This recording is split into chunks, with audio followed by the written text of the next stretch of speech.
Welcome to Crawlspace. I'm Tim here today with Lance. Lance, how are you today? I'm doing fantastic today, Tim, per usual. I do hope that everyone listening is doing fantastic. But before we get into anything, Tim, I don't want to bury the lead here. How are you today, sir? I am doing great. Please don't call me sir. Jeez. I am really excited to speak with our friend and guest today, Sarah Cailean of Sarah Cailean Investigations. You can find out what she's up to at CaileenInvestigations.com. And Lance, she's got a new podcast. It's called Why Can't We Talk About Amanda's Mom? It is about the horrific murder of Renee Bergeron in Alabama in 1993. And this new podcast is fantastic. It really is. And Sarah, like you said, is a friend of ours. She's also an investigator, and she's producing this podcast along with ID, and they're doing such a great job. It really plays out. It feels like in real time, and you get in this conversation with Sarah a really unique peek behind the curtain. Like you said, this involves the brutal murder of a young woman in 1993, but it is so horrific. And I really don't know exactly how Sarah is able to compartmentalize. Maybe it's just the 25 plus years she's had in law enforcement, but she is so good at investigating and separating her emotions from the investigation. And you hear it throughout the episodes that are live now. Yeah, you do. And you will hear it in this conversation as well, because we get pretty dark and graphic in this conversation. So that is a trigger warning to our listeners. This is probably one of the more disturbing conversations that we've had recently. So just want to give you a fair warning there. But you know what you do not need a trigger warning for, Tim?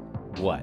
Our subscription service. That's right. Our subscription service, Crawlspace Premium, is available now on Apple Podcasts. You can click right there on your app and subscribe. You will get early releases, ad-free episodes, and our wonderful weekly bonus show that people talk about all the time because it's fiery, it's interesting, and we're more casual than we are on the public feed, Lance. And if you're not an Apple user, you can go to crawlspace.supportingcast.fm and sign up for the same product there. You know, you're right. I was out walking the dog the other day and someone drove by and they yelled out the window, "Love your subscription show." I was blown away. But Tim, I have yet to have people stop me in public to talk about our social media because I think they're confused as to where to locate us on social media. Can you give me a hand? Oh, well, that is crazy. Listeners can find us at Crawlspace Podcast or Crawlspace Pod on social media. Thanks a lot for listening, everybody. We're going to break quick for commercial here, and then we'll be right back with Sarah Cailean. And a thank you to our sponsors. Back to the program. Welcome back to the podcast, Sarah Cailean. How are you today? I am well. How are you guys? Doing fantastic. You are well and you are busy, and we're going to get into what has made you so busy, the phenomenal show that is out currently. But let's do a little catch up. What has Sarah been up to outside of the podcast world? Outside of the podcast world, it has largely been casework. So the case that the podcast that we'll talk about here, that case has been taking up the bulk of my life for, it'll actually be 4 years next week. But that being said, I also work on a couple of other cold case homicides for that same agency down in Alabama, the Mobile County Sheriff's Office. I've also been retained as an investigator on another case, a relatively high profile case, but it's one that unfortunately I can't discuss publicly yet. That will all kind of come to light at some point, I suspect. But that one has also been taking up a lot of time over the last 6 months or so. You know, otherwise just kind of trying when I'm not working to enjoy life. I moved into a new home in the fall. My daughter's a senior in high school. And so just kind of trying to navigate her to the finish line. Dear God, let us make it to the finish line. Just kind of living life and trying to not be too absorbed in murder, but just the right amount of absorbed in murder. Yeah, it's tough not to be absorbed in murder when you're a true crime podcaster. And for you, who's someone with a background in law enforcement, I imagine it's even harder to not be fully immersed. Yeah, I do the media stuff, I do the podcast stuff, and I also do a series of speaking events around the country. But my everyday job, what I consider, my work, is homicide investigator. investigator, cold case homicide investigator. And so that is the other stuff I'm kind of trying to squeeze in around the edges of actually working cases. How do you get contacted by people? You said that you were working on a high profile case that you can't talk about, but how does someone like you take on work like that? It started primarily just as kind of consultancy here and there. A number of years ago, that was sort of how, what led to the Hell in the Heartland project was being reached out to by an author about possibly looking at that one. And then from there, I've been contacted by a couple of people, but in all honesty, it was through the course of that project that I became acquainted with the head of major crimes down at Mobile County. And since then, I've actually become deputized. I'm actually a part of the major crimes unit there. So, there's no shortage of cold case homicides from a time when the agency was very different than they are now. They are just a top-notch agency. I love working with them. They're not only buttoned down and doing everything the right way, as far as I'm concerned, but they've got a really fantastic reputation and relationship with their community. It's all the things that we want law enforcement to be doing. And so I just continue to work on cases with them. To the other stuff, as I'm kind of building up a little bit more of a public profile, people can reach out. I am accepting case consultations, and people can reach out through my website. Either you can actually go to CaileenInvestigations.com or just SarahCailean.com, submit a request for information there, and then I go from there. Very cool. What does a consultation look like? It depends on the degree of the consultation. I can usually tell right from jump, if somebody tells me, hey, here is this case that happened, here's like one article about it. I can tell you right out of the gate whether or not it's something that I think I might or might not be useful for. Obviously, I have a lot of attention to detail. I'm very well organized. I kind of structure things. I have a very, very kind of regimented system how I start working on a case. But if you have an unsolved hit and run that ended in a fatality, if you have an unsolved gang-related homicide, I'm not necessarily who you want to come to. And I would tell people that, you know what I mean? Like, I'm not interested in just taking money to work on cases that I don't think I can solve. As I discuss in the podcast, cases where I really shine all have a very specific look to them. I can tell at a glance, I can tell from a couple sentences whether or not this is one that I may be beneficial to. And if I think I can be beneficial, then, the next step in the process is, determining if somebody wants to retain my services. And then from there, giving me access to as many of the case files as they can. I essentially believe in starting from scratch. My feeling is that cases, in large part, they're cold because of early missteps. And that's not necessarily a reflection on the detectives. It doesn't necessarily mean poor detective work. It just means if something was missed here or there wasn't something available at the time, a bit of information, I think it's important to go back from the very, very beginning, not just sort of pick up where the case was last left off. And so that's what the next big step in the process for me is to essentially kind of reinvestigate the case with everything I can get my hands on. I get all the materials I can possibly get, anything that they have access to, autopsy reports, the original investigators' notebooks, if they're available, stuff like that. And then just start as though I'm walking onto the case brand new day one. This is my last question, I promise, about something that's not related to your new show. When you get all of the information, I'm sure you don't get all of it all at once, but you must get like a big chunk of it all at once. Where do you start with that? How do you not overwhelm yourself with a bunch of stuff coming? Is there something you look at first that makes more sense for you to go to? Oh, it's overwhelming. A close friend of mine who's also my production partner on the podcast, he refers to me as the Marie Kondo of crime, because what I do is I'll often haul up from my basement a big giant folding table, like at a big public event or whatever. And I just pull through and I organize things in terms of what my own personal cataloging system is. So I have a pile for forensics. I have a pile for automobiles. I have a pile for witness statements. I have a pile for police reports. And I go through those. They're all color coded. And then I build a spreadsheet, a new spreadsheet for every single case. And they are color coded to coordinate with the actual physical files. The first year I spent on the Bergeron case was almost entirely data entry, in addition to interviewing some family members and stuff, because I went through 5,000 pages and entered every single license plate, every phone number, every name scribbled in a margin or left on a while you were out call slip. So then as that begins to build, now as I'm reading through notes and reading through statements, if it's like, oh, well, I heard Jimmy Miller, I feel like that's familiar. I can jump into the spreadsheet and say, oh, Jimmy Miller was referenced in Notebook 5, and then I can go look at it again. And so then I can start to kind of it's like a Monet up close and then from a distance. And so I can start to get an idea of what the picture looks like. And then once I have an idea of what the picture looks like, then I'm operating largely on, what we refer to in law enforcement as training, education, and experience, and just kind of going on what I think what's probably going on here. Yeah, absolutely. Okay, so let's talk about your new podcast, Why Can't We Talk About Amanda's Mom? It is phenomenal. At the time of this recording, there are 4 episodes out there. I've listened to them all. I was riveted. It's excellent. Great work so far. I can't wait to hear the rest. Please tell us a little bit about this case. Thank you so much. And it means a lot to me coming from you guys. I have a lot of respect for your work. So it feels really good to hear people I respect enjoying it and taking something from it. So the case itself, November 14th, 1993,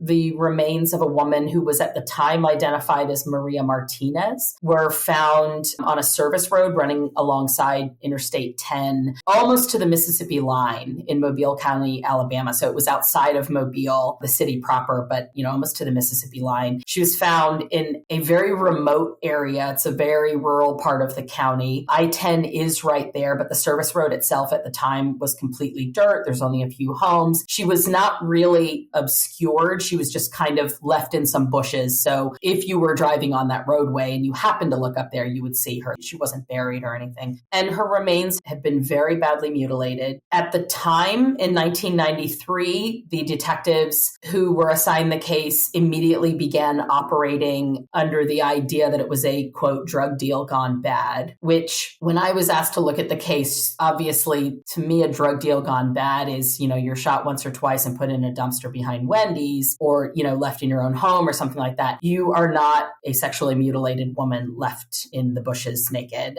That is not a drug deal gone bad. I started operating from the premise that this was a sexual homicide. That is the type of case that I specialize in.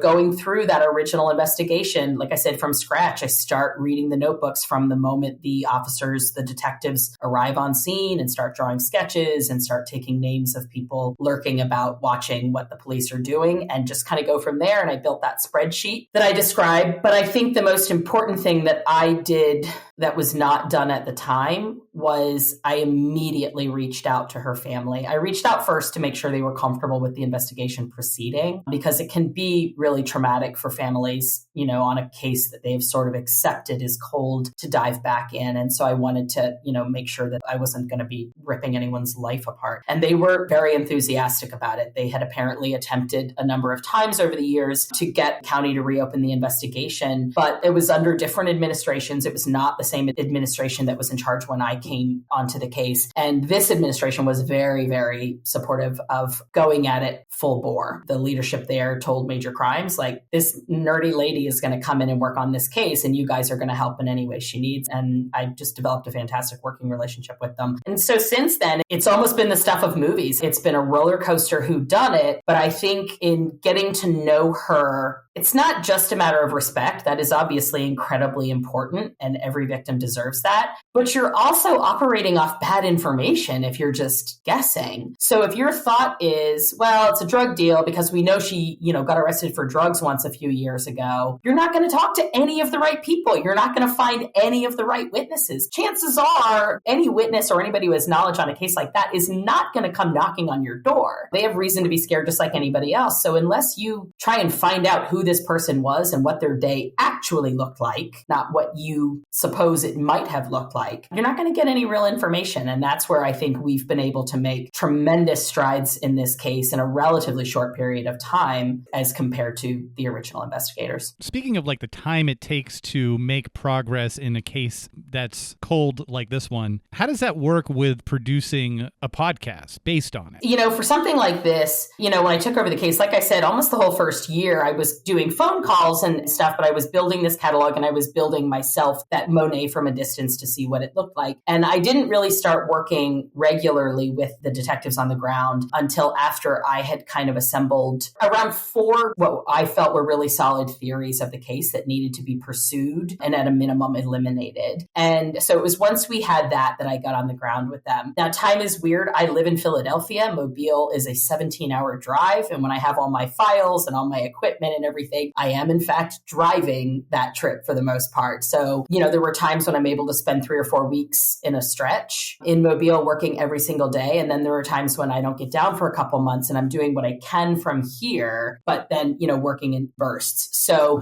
as far as then looping in a production, the way that went, it was not a production really. There was a thought of possibly making it a production from fairly early on. And the sheriff's department agreed to just let me audio record everything in the event that we decided to make it into a documentary. And so we had something like 4 gigs of audio data when we actually got greenlit on this as a documentary podcast by Discovery ID. I think they decided to buy it in May. We got started in August of just this past year, and we turned in final audio in February. So really the production aspect happened relatively quickly, but it happened quickly because we had, 90% of the material already there. The production team spent about 3 weeks on the ground, interviewing, doing the sort of sit down interviews with the sheriff's office and with some of the witnesses and family members, but everything else was kind of in the can. And then we just started writing the script, sort of writing a narrative way to tell this story and putting the stuff in. Tell us a little bit about the case and about the victim, Renee. When they realized that they did not have the correct name for the victim, she was identified in the next couple of days as 26-year-old Renee Bergeron from just outside New Orleans. She's from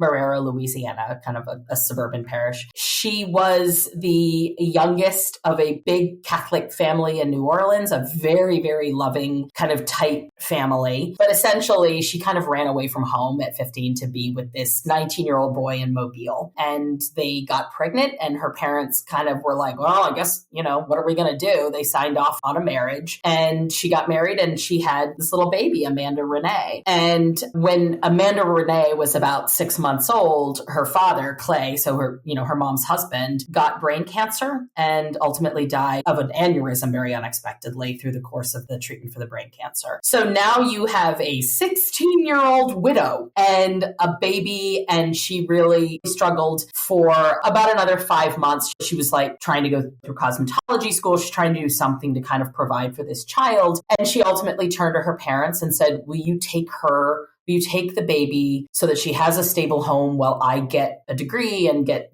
kind of sorted? And her family said, absolutely. Like I said, this is a very close, supportive family. All the way through the process, they knew everything about Renee's life. There were not secrets in regards to when she had gone astray. She went through cycles of addiction like so many other people, and she would be clean for a long stretch and then she would be using again. It would be oversimplifying it to say that the addiction led to sex work, because I'm not sure that's really actually the case. She did escort work, which she traveled all over the country for. So it's not quite as cut and dried as somebody who needs a fix and is operating in sex work because they're, trying to go kind of from one moment to the next, which again, if that had been the case, I would have taken the case every bit as seriously as I do this one. But this is just this particular woman's story. There was a lot to unearth about those connections because the underworld of escort work on a national scale is quite different from just, there's a girl with a pimp. Then your suspect pool is generally pretty obvious, right? Is it somebody that she had, taken on as a client? Is it somebody who she felt owed them money or was abusive in other ways? This becomes much more complicated because there are a network of really nefarious people, all over the country, some of them involved in Mexican cartels. I kid you not. This 26-year-old girl, her own mother describes as incredibly naive and trusting, given the elements that she was moving in. She was operating in a universe I think she was probably in deeply over her head. So for me to go in there, it was like, okay, what part of that story do we need to be examining when we're looking at something like a brutal sexual homicide? And how do you get into that kind of dark underworld without it influencing your current investigation? I would say very carefully is the answer to that, always, from the outset. In this particular case, a lot of the people, at least within the region, who were absolutely running the show when Renee was operating in those circles, a lot of them have been broken up. They've been busted through a series of federal raids, both DEA raids, FBI raids, some stuff to do with drugs, some stuff to do with human trafficking. And so I consider myself quite lucky with this case that we actually had a ton of court records that we could follow the trail of this person who worked in Mobile Nashville, but had connections to Houston. Okay, well, now we see Renee was in Houston this many days before she died. And so do we need to interview this person, right? So we were really lucky in that a lot of the rings she was operating in, which were massive organized crime in the 80s and 90s, have since been kind of piecemeal disassembled. And so we've got a lot of the paper trail there. That helps a lot. It gives us the people to look at. And do you feel like there are potential killers in that group of people? There are so many killers in that group of people. Obviously, they're not all one-on-one involved in this particular murder, but I will say that I hope to actually write a book on this case one day, because 8 episodes is just not enough to really dive into it. I feel like we've done a really good job of covering this case with the podcast, but there is so much stuff that we have kind of like lifted up the corner of a rug and been like, oh my God, the sheer volume of cockroaches living under this is astounding. The last 6 months on this, I've been working with a forensic researcher named Jennifer Leahy, who has also done a lot of work for Rabia Chaudhry for Undisclosed. And the texts I get from Jen in the middle of the night about like, did you know that this woman who got busted in Gary, Indiana was actually in Renee's address book, and that connects to, and I'm like, oh my God, like it's really insane. So it might be a whole series of books if we're going to really dive into all the stuff we found around Renee. But in terms of her case, yes, I think we've identified some really important key players from that world. And we'll be right back after a quick word from our sponsors. Thanks to our sponsors, and now we're back to the program. And I can't resist asking the question now. The standout episode, I think, for both Tim and myself was episode 3, The Serial Killer's Highway. Can you talk a little bit about that and your experience with Ann Burgess and how that really comes together as far as like what's out there right now for your episodes? It feels like it's a turning point type episode, like a shift episode. I don't know if that was intentional. I think that it was. Thank you. The thing with that episode, it's really funny. When I was writing the scripts, I was a little worried that episode was kind of too wonky and a little too like in the weeds. And instead, everybody loves it, which makes me really happy. It demonstrates what I have kind of long been saying, which is there is an appetite for really intelligent true crime out there. And I'm excited that people have responded this way. So when I first took on the case, well, back it up to when I first went into the Federal Academy and was living in a dorm and didn't have any money or cable. This would have been 1998. And I picked up a copy of Mindhunter, which was relatively new at that point. I think it came out in like 96 maybe. And as I was reading it, Douglas's experience are obviously really fascinating and really compelling. But I kind of noticed this sort of like reading between the lines of like this person, this nurse from Boston seems to have really, had something to say in here. And so I started looking into Dr. Burgess. And from that point forward, she has kind of been the North Star of my own career. So shortly after I took on the case, I have like looked at her email address so many times over the years, like a terrible stalker who I should be studying, and just being like, do I have a reason to reach out to her to ask her advice on stuff? And I never felt that I did. And when I took on this case, I was like, oh, I wonder if Dr. Burgess would talk to me about this case. And so one night I had a couple glasses of cab and I jumped on my email and I fired off an email and I just said, I've just been assigned this case. And obviously your work has really guided where I've landed with the ability to work on this kind of case, whatever. And she answered me immediately and she said, oh, let's get on a call. She said, I'm working on a DCAP study right now. This is perfect. We started communicating, and about 6 months later, maybe it was a little bit later because it was in COVID, she was giving a keynote address for an online conference, and I attended. And in one of the breakout rooms, they had set up a number of breakout rooms with different people, but obviously the Dr. Burgess breakout room was like pretty much where everybody went. And as names were popping up, I see my little picture come up and Dr. Burgess says, oh, you guys, Sarah Cailean is here. She's amazing.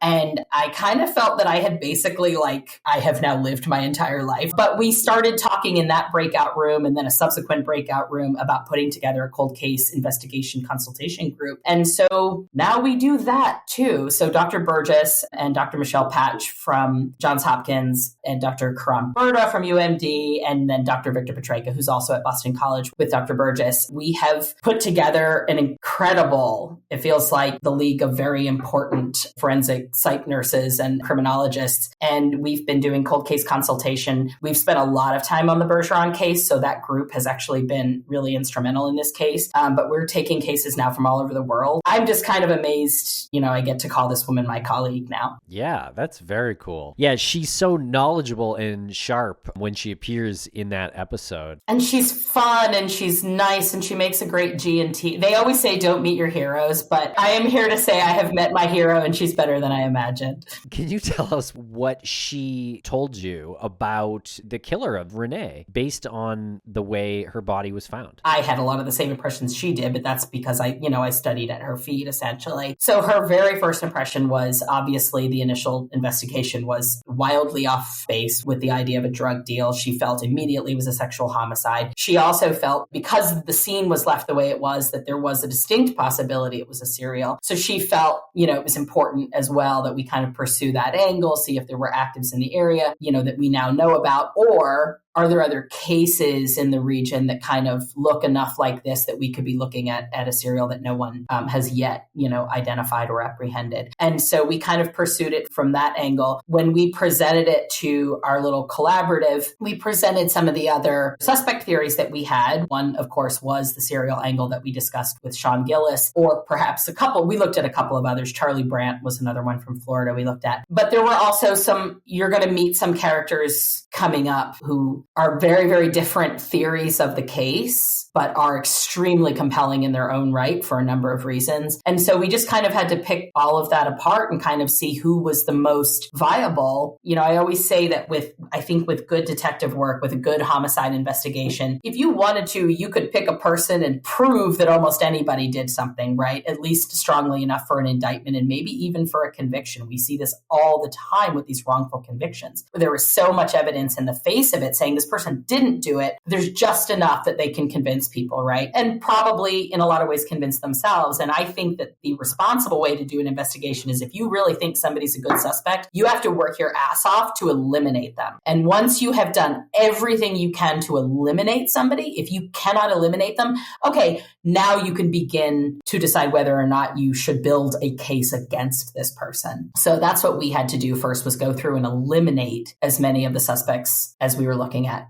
as we could. But how is this a sexual crime? I understand Renee was decapitated, and you and Dr. Burgess spoke about how a victim doesn't even have to be raped, really, for it to be a sexual murder. Can you tell us a little bit about that? Yeah, absolutely. I think one of the common misconceptions about sexual homicide is that there has to be an obvious sexual act at the scene. And I think that thought process happens because most people are operating from a headspace, what we would consider quote unquote normal sexual behavior, right? Even if there's some kink, even if there's some fetish, whatever, there is sort of a spectrum of what we consider kind of like normal sexual activity. And so if we don't see that at the scene, people tend to think nothing about this is sexual.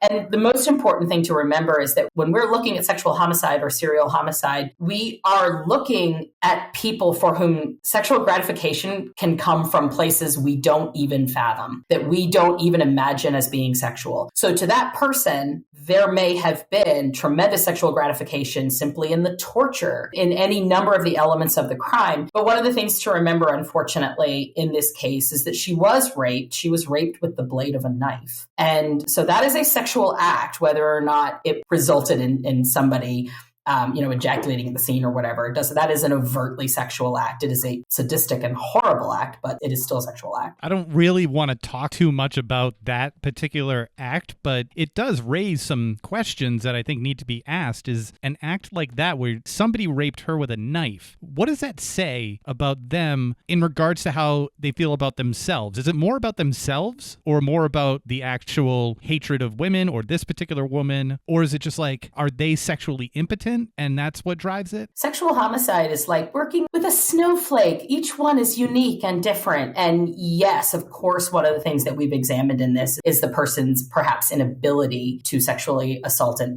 like to rape her. That is one possibility. Another possibility, and Dr. Burgess and I discuss this a lot, the complete desexualization of her, because there were also cuts to her face and cuts to other part of her body, as though, kind of removing her sexuality or even in a way her gender. That is going to more likely be a reflection on that person or on that person's feelings towards her, right? So if it's a stranger, if it's a serial who has been following somebody for a while, or just opportunistic serial, right? Maybe she agreed to take somebody on as a client that we weren't aware of, this is who she encountered. But it also, there is something about it that those of us who have examined the case in real close detail have felt that there was a personal dynamic. As Dr. Burgess said, that doesn't necessarily mean that Renee knew the person, rather that they knew her, but it also could mean that this person knew her and her sexuality is very offensive to them for some reason. So it may not even be that they are impotent, but that they refuse in a way, that they see themselves as above having sex with her, but still kind of want to have that act, that aggression, that sexual violence towards her. Interesting. And I apologize for the graphic nature of this, but I understand that she was drained of her blood? She was. And cleaned or washed as well? Yeah. It appears the scene where she was recovered was not the scene where she was killed, and it was not the scene where these things were done to her body. It was very clear that whoever placed her body did so very quickly and left. Everything else had been done elsewhere. Her body in the crime scene photos is really quite clean. There's a little bit of dirt from where she was dragged and put there, and she was exsanguinated. So almost all the fluids from her body had been removed, which would lead us to believe she was perhaps strung up and drained that way, or left in a drain of some kind or something. It really is awful. Yeah, so she was cleaned off before she was put there, which it presents a lot of challenges. We can, in the right circumstances, even get fingerprints off of somebody, and considering that she was dragged, we think by her ankles, like that would have been a possible place to identify prints, or now DNA. It also makes recovery of DNA even from what was collected at the time, which was, a rape kit and fingernail clippings. But it makes it difficult to work with that, because if she was washed, they may not have been thinking about washing away touch DNA in 1993. They were probably thinking about washing away other things, but they did in fact wash away a lot of evidence. I know you mentioned the Black Dahlia case in the show. Were you able to learn anything from that case and apply it to Renee's? That's a great question. I've looked at that case a lot more over the last year than I had at any previous time, and there are a lot of similarities. There are some differences too, obviously. I think we're not looking at too terribly different of a person. The circumstances may have been quite different, but that is also a case that a lot of the information that's out in the public, even a lot of the information that is presented as like supporting some of the theories on who did it, is just patently false. It's like disprovable from looking at the crime scene photos. And so that's another one where it seems like there were a lot of assumptions in the first couple of days that perhaps unfortunately landed in a place where we may never know because of the damage that was done by making assumptions about the victim from the beginning. I want to circle back to the incredibly graphic conversation that we were just having, not just out of like morbid curiosity, but as an investigator, when you discovered that a body has been drained of all of their bodily fluids, and that likely means that they were hung or there was a drain, what does that tell you about the mechanics of the person who was capable of doing this physically, mentally, and then just like environmentally? So mentally, this is somebody who's very comfortable with violence, right? Environmentally, it tells us, we're looking for a very specific type of location where these acts could have taken place. We would also suspect that it has to be relatively close by, because it's a pretty enormous risk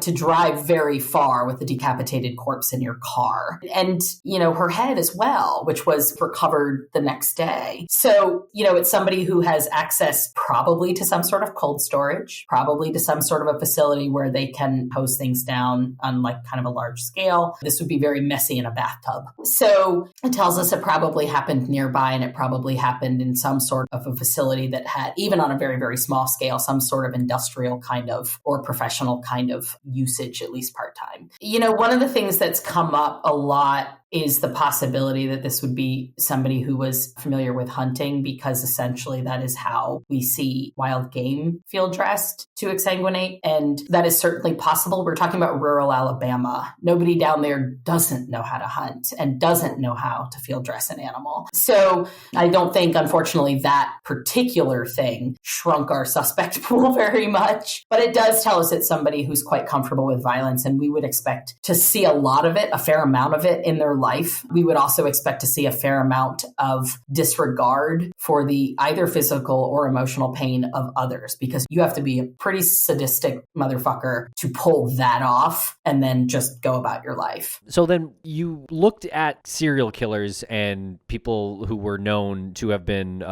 killing around that time. Is that because Renee is obviously the victim of someone who has killed more than once? She's certainly the victim of somebody who is quite capable of killing more than once. Nobody starts and then stops at decapitation mutilation. That is not somebody's first rodeo. So even if they had not killed previously, they're engaged in some pretty rough stuff. They certainly were very unlikely to have completely turned it off. You look for a serial in that kind of case, or you look at the potential for a serial in that kind of case, because it is the kind of ritualistic behavior that tends to build up over years and take practice, even though it may not always look the same, if that makes sense. Right. We'll be right back after a quick word from our sponsor.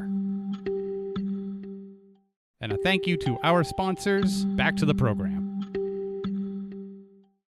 Okay, so can we talk about David a little bit from your show? Sure. What's the story with this guy and how did he get on the radar? He got on the radar the very first time I talked to Amanda Campos, Renee's daughter. I reached out the first day I was asked to look at the case, and she said, by all means, yes. And then she said, please let me discuss it with my wife before we go any further, because she has seen me kind of really suffer through this for a lot of years, and she's very protective, and I kind of want to let her know, like, I'm on board with this. This is okay. So after a couple of weeks, and we had all received Renee's mom's blessing and Amanda's wife's blessings, we felt pretty good moving forward. And so Amanda and I had a really long phone call because I said, I just want to know as much as I can about her. Tell me everything. Tell me her favorite hobbies. Tell me what she was like as a kid, if you know, and tell me who her friends were. We were almost getting off the phone, and I said, is there really nobody in Mobile who you knew? And she said, I don't know a lot of people in Mobile. I have avoided that side of her life. It's very upsetting. And then she said, there was this one guy, and she tells me about David Young, who started coming to visit them after her mom died. And she said, I remember my mom talking about him. I never met him before that, but I remember her talking about him as being my dad's best friend. And she said, there was this one weird time he came out to our house in New Orleans, and he told my grandmother he wanted to take me to Mobile. And my grandparents were like, I think not. We're not sending a 10 or 11-year-old off with you. And they said, well, we can all go. She'll ride with us and you can show us what you want to show us. But he was not clear with them, at least according to the family, with where they were going. And when they arrived at the spot on the side of the service road, he got out of the car and said, I thought Amanda should see where her mother's body was found. And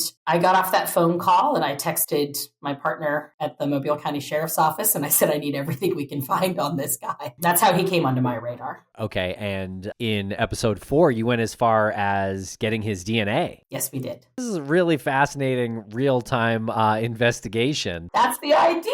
That's what we wanted. So sly. I loved it. I will say this. A lot of people, sometimes even including some of the detectives that we've kind of all debated in there of which of our suspects are the most viable and stuff. And some people are very quick to say that David is not terribly bright, like that we really tricked him out of that Coke can. We didn't. I watched him look at the can and make that decision. He knew exactly what we were going to do. He knew why we wanted him to leave that can. And he wanted to not, but like he had stuff in his other hand, and Matt is just walking away with this picture. And he knew, I can't, I got to get it. And he set the can down and lunged for the picture. How's your adrenaline during that? Honestly, fine. My adrenaline is much more bothered by things like somebody pulling out in front of me in traffic or, watching The Last of Us. That I can barely even handle that. But in actual either real life crises or real life moments like that, where it's very, very important that everything be done right, that is when I am at my calmest. My heart rate is probably at its lowest at that point. I function really well under pressure. It has served me well professionally. Just a curiosity here. You have the audio of you obtaining his DNA. Is there any chance that would help in court? Does that prove the chain of custody? It's also all video recorded on the sheriff's department system. So I'm recording on my phone through that whole thing. It's not like I've got like a podcast mic or anything. It's literally all just my Google Pixel. So in terms of chain of custody and everything like that, that is all on video to see that everything was done correctly. We left it there. We went downstairs and told one of the crime scene guys that it was there. He came up and he collected it, and it was a chain of custody just like we had picked it up off a crime scene. Super impressive. Thanks. Yeah, it's very cool.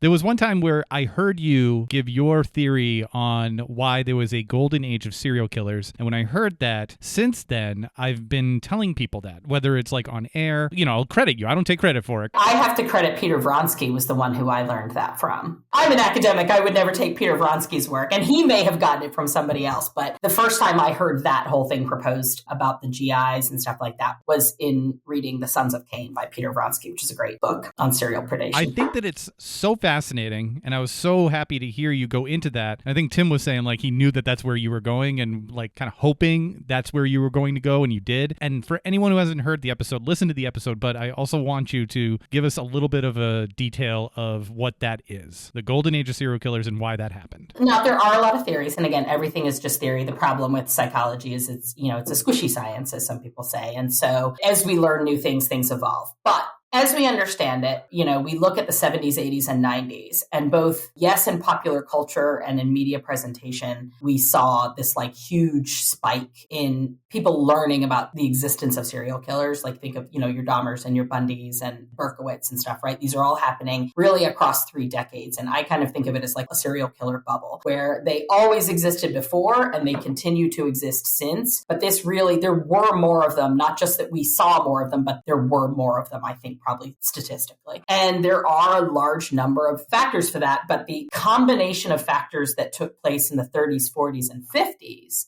is why we see when these men who were babies, children, and tweens in the 30s, 40s, and 50s, as they become adult men, when we see criminal psychology like reaching, a maturation point where criminal careers are really taking off. We see them now aging into that part of their life in the 70s, 80s, and 90s. And so that's part of why we see such a burst. And then the combination of factors themselves is attributable to a lot of things. And I think we have finally come to a place where we discuss deep national trauma that came out of World War I and how awful that was. We talk about the lost generation. We talk about these veterans who very much felt that they had been sent off on kind of a lost cause war. We talk less about that with World War II because it's like this, the greatest generation, and they did all this stuff. These were still human beings, many of whom were in their late teens and early 20s, who saw terrible things and came home and really didn't have a system to handle that. Like, I would not say that our system right now is so great for veterans dealing with PTSD, but it is a world different than what it was for vets coming home in the 20s and then in the 40s and 50s. So when you see PTSD unacknowledged and untreated in a home life, we all know what that does to the home life and what that does to the people in that person's life. It can be wildly destructive. It can just be absenteeism. It can be everything in between. And so you have a generation of young men, some of whom are going to be predisposed, right, towards sociopathy or psychopathy, the same way some of us are predisposed to left-handedness or blue eyes. And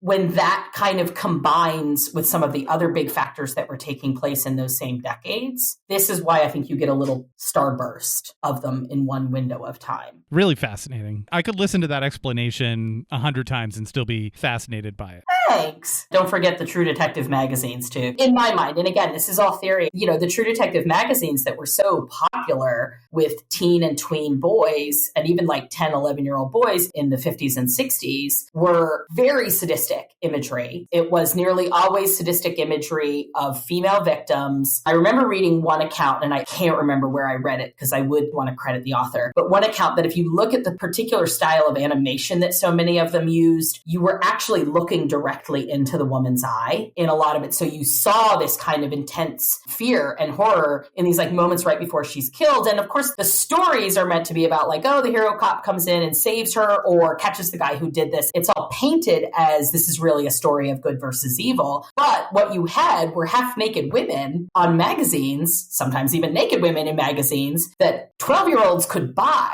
And again, this does not mean that everybody who saw this developed, sadism in their sexual behavior. But if you get the right person who is coming into puberty at that time or coming into their understanding of what they find sexually attractive, and you start planting that in their brain, well, now that is part of their sexual preference, sadism and violence towards women. I just have one last question, which is, in your view, coming from the host, producer of the podcast, and also from an investigative perspective, what's the importance of having a podcast like this out there? Thank you actually a lot for asking that. The most important thing to me from this podcast is conversation. I want people to talk to each other and talk to themselves. I want people to look in the mirror and say, when I see a newspaper article discuss the cop and the killer at length and then say all three victims were prostitutes and that's the extent of the discussion, I want people to recognize in themselves just that split second when they say, oh, that doesn't really apply to me. And even the people with the best of intentions, the most like wild, crazy ass liberals like me, right? We all do this where for just a moment we think, oh, that's an other, right? And then, hopefully most of us correct ourselves and say that's not true. But until we recognize that that moment is there, we are complicit too. And so it's in recognizing that moment that we can begin advocacy from it. So my hope is that people will start talking, people will recognize that little beat in themselves and try to correct it, make a more conscious effort to correct it, and to hold others to account for it too. This is such a far afield step 2 and 3 down the road, but I also want police agencies to hear something like this and say, maybe it's not so bad if we let an outsider in to examine a case where they maybe have some tools that we just don't have, rather than this like circle the wagons, don't let it, need to know basis and operating from a toolkit that maybe doesn't have all the right equipment. There's nothing wrong with not having all the right equipment. Don't be so quick to say like, well, if we can't fix it with this, we can't fix it. I just want people to start talking more about what's possible and the ways that we can demand better of ourselves, of our peers, of the media, and of the police. Sarah, thank you so much for joining us here today on Crawlspace. Can you give us any hint to what is coming up on the rest of your podcast? Why can't we talk about Amanda's mom? We're going to spend a little more time with David Young. We're also going to meet a gentleman that we haven't met until now. This is somebody who I've spent a lot of time in the investigation going, oh, this guy definitely did it. And then going back the other way and going, oh no, this guy didn't do it. I've gotten a lot of messages from friends, even other detectives, who are like, oh, it's David Young. And I'm like, hang on, you haven't met everybody yet. So I'm excited for you guys to meet some of the other nefarious characters of Mobile County in the 1990s.